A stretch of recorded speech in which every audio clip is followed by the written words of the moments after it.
Hey everyone, Richard Metal Fan here, bringing you guys a new 2017 album review.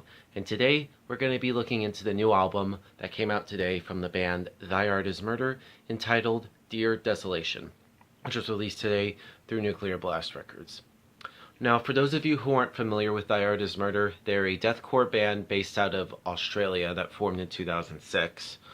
Now, I discovered Thy Art Is Murder about 2 or 3 years ago.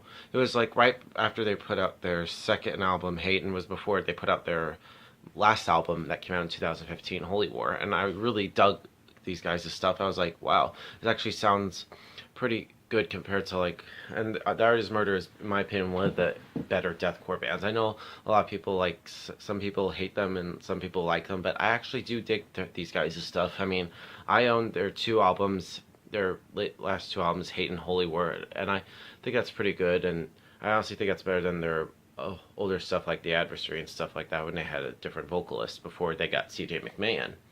But it was around the time, like near the end of 2015, that CJ McMahon had left Thy Art Is Murder for about a year, and that was around that time they had different vocalists filling in live. But it wasn't until by the beginning of January, before they started working on this album, that CJ had rejoined the band, which I thought was awesome. And I was hoping that he would, didn't think he would ever come back, and I was like, fuck yeah, I was excited that he was back. And of course, then when they announced the one off single called No Absolution, which my only gripe with this album, it doesn't have that on there.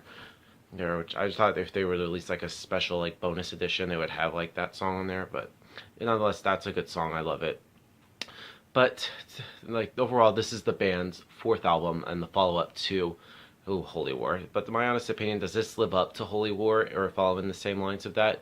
In my honest opinion, I think it definitely has. For me, Thy Art Is Murder is primarily known as a deathcore band, but I honestly think with the last album, I feel like they kind of went more in a straight up death metal kind of feel. I mean, they kind of have the deathcore tendencies. You could definitely hear it in the sound and some of it on the album, but they're just ridiculous. You could tell that it's mostly death metal influence, even old school stuff like Cannibal Corpse, and you can definitely hear a little bit of, I can also hear a little bit of Behemoth, mainly in the riffing and maybe in the drums. But the production on this album is really good, produced by Will Putney. He does a really good job handling the production. It's very crisp and superb. Everything is where it needs to be. And the vocals, what can I say? My God.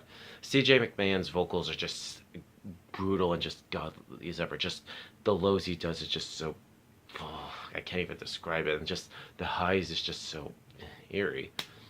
And guitar-wise, I mean, Sean DeLander and Andy Marsh come up with some really great riffs. The riffs that Andy does is great, and just the soloing he does is just mind-blowing. Same thing with the riffing that Sean comes up with. The bass-wise, you could definitely hear the bass is a bit audible in the mix from, I think this is the first album with Kevin Butler, I think he joined after Holy War was done, because during that time, I think Sean played both guitar and bass on the albums. Yeah, drumming-wise, I mean, Lee Stanton's drumming is just insane, just all over the place. Just the blast beats he does is just insane. But yeah, without further ado, let's dive into this album track by track. Now the album opens up with Slaves Beyond Death, which starts off very raw, and just the drumming on this track is just off the scale. And CJ really hits hard on this song with the vocals. Where he says go, it just hits you right in the face. And that pretty much takes this album pretty much takes it to a whole different level compared to their previous albums, like I said. Son of Misery, which brings sort of the atmospheric guitar work into this track alone, and definitely you can hear more of a traditional death metal influence is pretty much apparent here on this track alone. You can definitely hear it.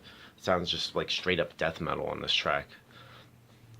And then Puppet Master, very catchy chorus, and just the riffs, for me, the riffs on this song kind of remind me a little bit of Lamb of God, and just, like I said, very catchy chorus, and I feel this is a very dominating song, especially in the live setting. I feel this would make a pretty good song to play live.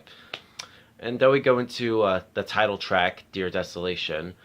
You could definitely see the old school death metal influence pretty much shines again on this track. I mean, the solos kind of remind me a little bit of something I would hear from Cannibal Corpse or Morbid Angel on this song. It's a pretty good song. And then Death Dealer. Now this is where the album kind of like slows down here for a little bit before it just explodes again with some blast beats and some very rapid vocal passages, and just a very savage breakdown in the song. Really good track. Man is the Enemy, by far the most breakdown heavy track on this album. You can definitely hear a lot of breakdowns on this song in particular. And then we go into the next two songs we'll talk about is The Skin of the Serpent and Fire in the Sky. Very solid death metal like tracks on here. Very sinister like, especially in like the vocals from CJ. It's just insane. And then we go into the final song on the album, The Final Curtain, which I think is pretty interesting how it's the final song and it's called The Final Curtain. Which the song itself is a beautiful way to close this album. I know I say beautiful when it comes to like death metal, deathcore, but it's pretty much sports some like compelling and dramatic elements into the song. It's a very chaotic song, just all in all a great way to end this album. Sort of like end it all on a high note, and it's a pretty good way to end this album. I actually do like it. Now overall, Dear Desolation is a pretty good album. I actually like this. I think it's pretty much a step up from Holy War. If I had to give this album a score, I'd probably give this a solid 8.5 out of 10. It's that good. So yeah, that's my review of Holy War, guys. And if anybody's going to see them next week with Decapitate at the Masquerade, I have my ticket for that show right there. So if anybody's going to that show on the 23rd, just let me know, and I hope to see you guys later. But yeah, that's my review of Dear Desolation, guys. Let me know in the comments what you guys think of the album, and I'll see you all in the next video, and keep it metal.